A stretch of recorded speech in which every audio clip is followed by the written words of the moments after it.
Hello everyone, welcome to this channel word trick with PRM. चलिए सीखते हैं word phrases हैं विद एडवांस वोकैबुलरी जो इंग्लिश न्यूज़पेपर और एग्जाम्स के लिए भी इम्पोर्टेंट है। हमारा आज का पहला वर्ड है कॉग्निजेंट। कॉग्निजेंट वर्ड जो है ये एडजेक्टिव है, इसका पार्ट ऑफ स्पीच, विशेषण जिसे आप हिंदी में बोलते हो।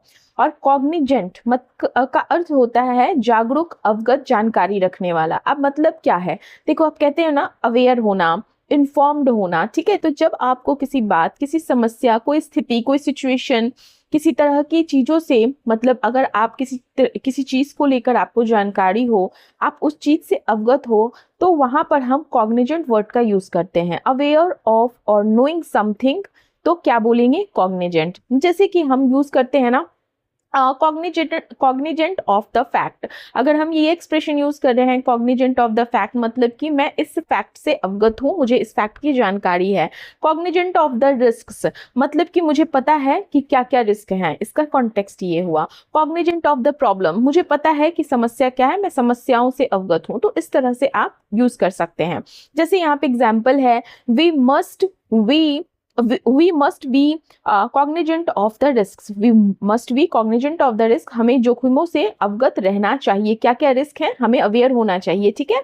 Next word is affable. Affable का अर्थ होता है मिलनसार, हंसमुख, आसानी से बात करने वाला, जिसे आप बोलते हो फ्रेंडली इन नेचर, ठीक है। फ्रेंडली है नेचर में, इजी टू टॉक है। तो ये और अफेबल जो वर्ड है ये एडजेक्टिव है, ठीक है। फ्रेंडली, प्लीजेंट भी बोलते हो, या अप्रोचेबल। सुना है ना कि देखो वो व्यक्ति जो है ना अप्रोचेबल है, मतलब क्या है कि आप उसे अप्रोच कर सकते हो, आप उससे बात कर सकते हो। वो आप एज अ मतलब कि आप उसे अप्रोचेबल मतलब कि आप उससे बात कर सकते हो, इजी टू टॉक टू, ठीक है। तो इस तरह से हम यूज करेंगे। जैसे आपने सुना होगा एफेबल पर्सन, ठीक है। एन एफेबल पर्सन, वो मिलनसार व्यक्ति है। या अगर हमें बोलना हो कि मिलनसार व्यवहार है, उसका बहुत मिलनसार व्यवहार है, तो मिलनसार तो एफेबल पर्सनैलिटी बोल सकते हैं, या एफेबल मैनर बोल सकते हैं, बिहेवियर बोल सकते हैं। यहाँ पर अगर एफेबल पर्सनैलिटी हम यूज कर रहे हैं तो उसका क्या अर्थ हो जाता है, मिलनसार व्यक्तित्व है, मतलब सबसे ऐसी उसकी पर्सनैलिटी है कि वो सबसे मिल लेता है, हंस की बात कर लेता है, इजिली बात कर लेता है। तो इसको हम एफेबल बोलते हैं।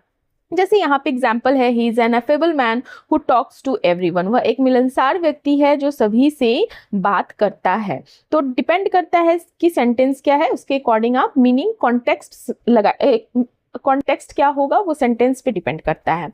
Next is encroach. इनक्रोच नहीं बोलना है इसको, ठीक है। इन होता जब आई लगता, कुछ लोगों को इनक्रोच बोलते मैंने देखा है, तो इसलिए मैं बोल रही हूँ। एनक्रोच होता है, ये एनक्रोच वर्ब है, क्रिया है, और एनक्रोच का अर्थ होता है अतिक्रमण करना। अब अतिक्रमण करना क्या होता है, किसी के अधिकार या स्थान में धीरे धीरे घुसना। इन्वेड, आपने सुना है ना, इन्वेड, इंट्रूड करना, ट्रेसपास करना, ये सारे कॉमन इंग्लिश बेसिक वर्ड्स हैं, ठीक है।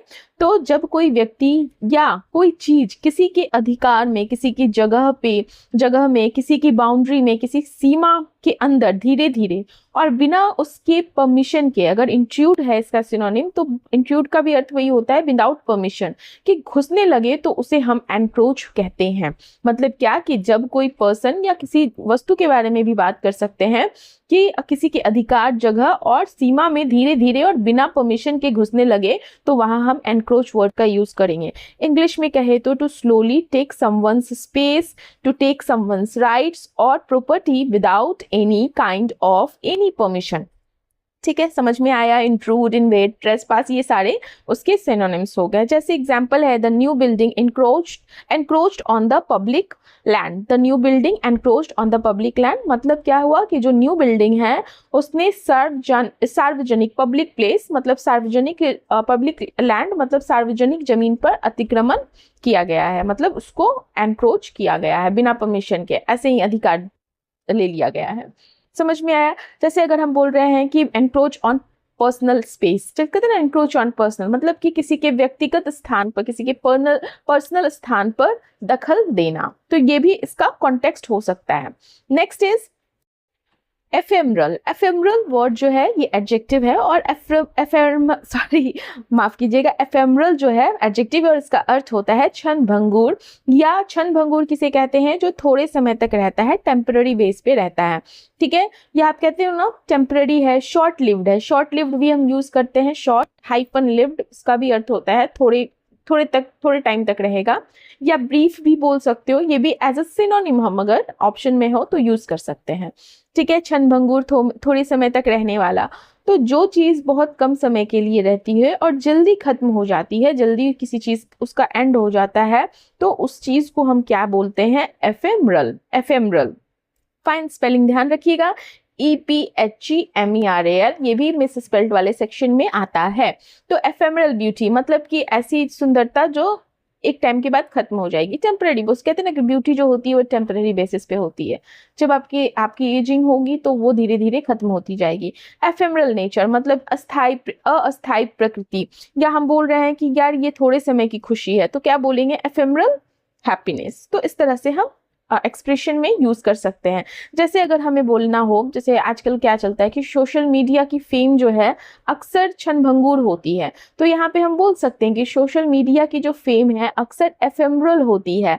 हम इस तरह से भी याद करने के लिए अपने हिंदी वाक्यों में वर्ड को डाल सकते हैं। या अगर हमें बोलना हो कि उसकी जो सफलता है, उसकी जो सक्सेस है वो अस्थायी नहीं है, तो हम क्या बोलेंगे कि उसकी जो सफलता है वो एफेमरल नहीं है, ठीक है। तो इस तरह से हम यूज करेंगे। जैसे यहाँ पे इसका एग्जाम्पल है, यहाँ पे हमने एग्जाम्पल ले रखा है कि fame can be ephemeral. Fame can be ephemeral मतलब क्या हुआ, प्रसिद्धि जो होती है, फेम जो होती है वो क्षण भंगुर हो सकती है, क्षण भर में खत्म हो सकती है। क्षण भर में मतलब क्या हुआ, कुछ टाइम के बाद वो खत्म हो सकती है। शॉर्ट में बोले तो टेम्पररी बेसिस पे होती है। नेक्स्ट वर्ड है ग्लिट्सी affair, it's a phrase not a word. ग्लिट्सी affair, ग्लिट्सी affair जो फ्रेज है इसका अर्थ होता है भव्य और चमक दमक से भरा हुआ कोई भी इवेंट या आयोजन, जिसे आप हिंदी में बोलते हो ग्रैंड इवेंट, कहते हैं ना ग्रैंड इवेंट है, या ग्रैंड के साथ साथ क्या होता है, ग्लैमरस इवेंट होता है, ठीक है। भव्य भी है, ग्रैंड भी है और ग्लैमरस भी है, इम्प्रेसिव इवेंट है ना, very glamorous and impressive event. तो जब कोई इवेंट या कोई समारोह, कोई सेरेमनी बहुत शानदार होती है, आकर्षक होती है और दिखावे से भरी होती है, चमक धमक से भरी हुई होती है, तो वहां पर हम इस फ्रेज का यूज करते हैं जिसे हम कहते हैं ग्लिट्जी अफेयर, ठीक है। जैसे कि यहाँ पे एग्जाम्पल यूज किया गया है, the award ceremony was a glitzy affair, मतलब जो पुरस्कार का समारोह था वह एक भव्य और चमत्कार आयोजन था, बहुत ग्लैमरस था। इसके कहने का मतलब है कि बहुत ग्रैंड और ग्लैमरस था। जैसे कहते हैं ना ग्लिट्जी अफेयर, ग्लिट्जी अफेयर मतलब हो गया भव्य और चमकदार आयोजन। या बोलते हैं ना कि ग्लिट्जी पार्टी, वो बहुत ग्लिट्जी पार्टी था, मतलब शानदार पार्टी था, ठीक है। तो इस तरह से हम एक्सप्रेशन यूज करते हैं। फाइन, जैसे अगर हम बोल रहे हैं कि उनकी शादी एक बहुत ही भव्य और चमक धमक से भरा हुआ था, मतलब उसकी जो शादी थी, तो कैसे यूज करेंगे कि उसकी शादी एक ग्लिट्जी अफेयर थी, ऐसे हम बोल के निकल सकते हैं।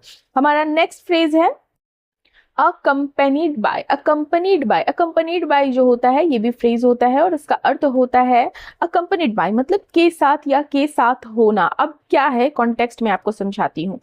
जब कोई व्यक्ति या कोई भी वस्तु, किसी चीज के बारे में भी बात कर सकते हैं, तो जब कोई व्यक्ति या चीज किसी दूसरे व्यक्ति या चीज के साथ हो तो हम अकम्पनीड बाय का इस्तेमाल करते हैं। बहुत ही बेसिक मीनिंग में मैंने आपको समझाया कि जब कोई व्यक्ति या कोई चीज किसी और व्यक्ति या चीज के साथ हो तो वहां पर हम अकम्पनीड बाय का फ्रेज का यूज करते हैं। जैसे आप बोलते हो ना इंग्लिश में with, together with, along with, बस वही इसका एज अ सिनोनिम हम यूज करेंगे। To be with someone, to be with something.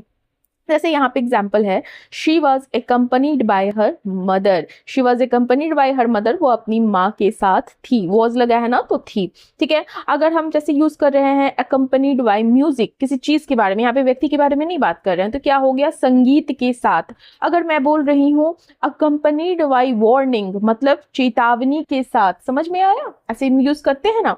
तो जैसे मैं अगर बोल रही हूँ कि वह अपनी सिस्टर या अपने ब्रदर के साथ बाजार गई, तो क्या बोलेंगे, वह अपनी बहन accompanied by के मतलब accompanied by यहाँ पे जैसे ही हमने accompanied by लगाया मतलब कि वो अपनी बहन के साथ बाजार गई, ठीक है, ऐसे हम यूज करेंगे। जो मैं आप लोगों के लिए वीडियोस लाती हूँ, अगर उसमें आप लोग कुछ और भी ऐड करवाना चाहते हैं या कुछ चाहते हैं कि कुछ और भी एक्सप्लेन मैं करूँ, तो आप प्लीज़ अपने सुझाव वीडियो के कमेंट में ज़रूर दीजिएगा, जिससे मुझे कुछ और आइडियाज़ मिले, ठीक है, जो आप लोगों के लिए हेल्पफुल हो। हमारा अगला फ्रेज है prospect of leading. Prospect of leading phrase का अर्थ होता है नेतृत्व करने की संभावना, ठीक है। प्रोस्पेक्ट मतलब संभावना आप कह सकते हो, या अगुवाई करने की उम्मीद, ये भी हम इसका मीनिंग होता है। The possibility of becoming a leader और बीइंग इन चार्ज, मतलब क्या हुआ, प्रोस्पेक्ट ऑफ का मतलब होता है किसी चीज के कार्य होने की संभावना या किसी चीज की होने की उम्मीद।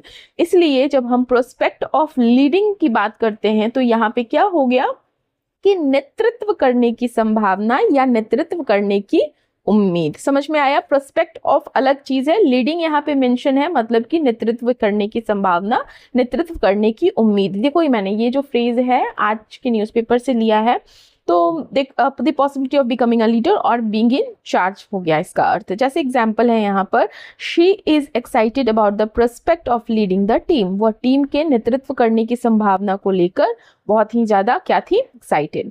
Next is rendition. Rendition, rendition word जो है नाउन है, और रेंडेशन का अर्थ होता है किसी चीज की प्रस्तुति, किसी चीज की व्याख्या या किसी चीज का प्रदर्शन। इंग्लिश में कहे तो किसी चीज की परफॉर्मेंस या इंटरप्रिटेशन हम ये भी बोल सकते हैं। तो जब कोई व्यक्ति किसी गीत को लेकर, किसी सॉन्ग को लेकर, किसी स्टोरी को, कहानी को, किसी आर्ट, किसी काम, कोई भी काम को अपने तरीके से रिप्रेजेंट करता है, अपने तरीके से परफॉर्म करता है, तो उस प्रस्तुति को हम क्या कहते हैं, रेंडेशन। रेंडेशन, समझ आया? A particular way of performing or presenting something is called rendition। Performance हो गया, इसको इंटरप्रिटेशन आप बोल सकते हो, वर्जन बोल सकते हो, ये मेरा वर्जन है कहते हैं ना, तो वहां पर हम रेंडिशन बैठ, जैसे अ ब्यूटीफुल रेंडिशन अगर हम एक्सप्रेशन यूज कर रहे हैं तो क्या हो गया, सुंदर प्रस्तुति। अ लाइव रेंडिशन मतलब कि लाइव प्रस्तुति, या हम बोलते हैं ना कि अ रेंडिशन ऑफ अ सॉन्ग मतलब किसी गीत, किसी सॉन्ग की प्रस्तुति। तो इस तरह से हम यूज करेंगे। जैसे यहाँ पे मैंने एग्जाम्पल दिया है, she gave a beautiful rendition of the national anthem, मतलब क्या हुआ कि उसने राष्ट्रगान की सुंदर प्रस्तुति दी, या उसने इस गाने को बहुत अच्छे प्रस्तुति दी, इस गाने की बहुत अच्छी प्रस्तुति दी। तो यहाँ पे हम ये वर्ड डाल सकते हैं ना, उसने उस गाने या इस गाने की बहुत अच्छी रेंडेशन दी। फाइन। बहुत लोगों को लग सकता है कि इतना एक्सप्लेन करने की जरूरत नहीं है, लेकिन ट्रस्ट मी 10 वर्ड ही सीखो एक वीडियो से, लेकिन ऐसा सीखो कि आपकी कॉन्सेप्ट क्लियर हो, ठीक है। बिकॉज 50 वर्ड एक दिन में याद करने का कोई फायदा नहीं है अगर आप उसके कॉन्सेप्ट को नहीं समझते हो, आपको उसका पार्ट्स ऑफ स्पीच आप नहीं पढ़ते हो, आप उसके यूजेस नहीं जानते हो, आप उसके कॉलोकेशन नहीं जानते हो, आप कैसे यूज कर सकते हो हिंदी वाक्यों में, कैसे उस वर्ड को बैठा सकते हो, अगर वो आपको समझ नहीं है तो आप क्या करोगे उस इंग्लिश वर्ड को जानकर? कुछ नहीं कर सकते, ठीक है। सिर्फ समझ सकते हो ना, कहीं देखोगे तो हाँ, लेकिन हर एक वर्ड के 2-3 मीनिंग होते हैं और सबका कॉन्टेक्स्ट अलग अलग होता है। तो इस चीज को धीरे धीरे आप ग्रेजुअली आप अपने हैबिट में डालिए, और इसे जब आप पढ़ते रहोगे ना, देखते रहोगे, तभी आपको और भी चीजें समझ में आएगी। हमारा अगला फ्रेजल वर्ब है, फ्रेजल वर्ब है let down by. Let down by phrasal verb का अर्थ होता है किसी से निराश होना, किसी से निराश होना। To be disappointed by someone और समथिंग। जब आप किसी से निराश होते हो, जब आप किसी व्यक्ति से उम्मीद करते हैं, लेकिन वह जो व्यक्ति है आपकी उम्मीद के अकॉर्डिंग नहीं रहता, या आपकी उम्मीद पर खरा नहीं उतरता, तो आप कहते हो कि you were let down by that person. आप कहते हो ना, you were let down by that person, ठीक है। मतलब क्या हुआ, इसका अर्थ क्या हुआ, to be disappointed by someone और समथिंग। डिसअपॉइंट होना, अपसेट होना, किसी ने आपको फेल कर दिया तो लेट डाउन, तो ये हम इस तरह के कॉन्टेक्स्ट में यूज कर सकते हैं। जैसे यहाँ पे एग्जाम्पल है, I was let down by my friend. मैं अपने दोस्त से निराश हुई या हुआ, ठीक है। तो मुझे क्या किया गया, मुझे मेरे फ्रेंड ने लेट डाउन कर दिया गया, ठीक है। I was let down by my friend. तो जैसे be let down by someone, किसी से निराश होना, या अगर हम बोल रहे हैं ना कि जैसे मालूम बोल रहे हैं कि हमें उनकी परफॉर्मेंस से लेट डाउन होना पड़ा, मतलब क्या हुआ कि उसने ऐसा परफॉर्म किया जिसकी वजह से हम निराश हो गए, हम फेल हो गए, ऐसा भी कॉन्टेक्स्ट इस तरह का भी मीनिंग निकलता है। लेट डाउन बाय मतलब सिंपली समझिए तो disappointed by, upset by, failed by, ये मीनिंग होगा। हमारा अगला वर्ड है इंटिमिडेशन। इंटिमिडेशन नाउन वर्ड है और इंटिमिडेशन बहुत बार यूज होता है। आप न्यूज़पेपर की तो बात नहीं कर रही हूँ मैं, उसकी तो अलग ही बात है, वो तो वर्ड्स हैं ही, लेकिन जो मैं अगर इंग्लिश मूवीज वगैरह देखोगे ना तो उसमें भी ये वर्ड बहुत यूज होता है, इंटिमिडेशन नाउन वर्ड का अर्थ होता है डराना, धमकाना, भय पैदा करना, फियर क्रिएट करना। तो जब किसी व्यक्ति को डराकर, किसी व्यक्ति को धमकाकर या प्रेशर डालकर, दबाव बनाकर उसे कुछ करने या न करने के लिए मजबूर किया जाता है तो वहां पर हम इसे इंटिमिडेशन वर्ड को यूज करते हैं। इंग्लिश में कहें तो the act of making someone feel afraid और लेस कॉन्फिडेंट, मतलब फियर, थ्रेट, प्रेशर, ये सारे इसके सिनोनिम्स हो गए। जैसे एग्जांपल में देखो यहाँ पे है the government must prevent intimidation of witnesses. सरकार को गवाहों को डराने धमकाने से रोकना चाहिए। फाइन, ये आपका एग्जाम्पल हो गया। जैसे फियर इंटिमिडेशन का अर्थ क्या होता है, इंटिमिडेशन ऑफ विटनेसेस मतलब क्या होगा, गवाहों को डराना धमकाना, है ना, इस तरह से हम बोल सकते हैं। या हम कहते हैं इंटिमिडेशन टैक्टिस, तो क्या है, डराने धमकाने की रणनीति, तो इस तरह से यूज करते हैं। या अगर हम बोलना चाहें कि वह इंटिमिडेशन के कारण अपनी बात कहने से डर गया था, मतलब क्या हुआ कि वह धमकी के कारण अपनी बात कहने से डर गया था, ये सेंस हो जाता है इसका। तो इस तरह से हम यूज करेंगे। So thank you for watching. ये हमारा आज का लास्ट वर्स था, इंटिमिडेशन। अगर किसी तरह का कुछ सुझाव या आप कॉम्प्लीमेंट या कुछ भी बोलना चाहते हैं तो कमेंट जरूर कीजिएगा। Thank you.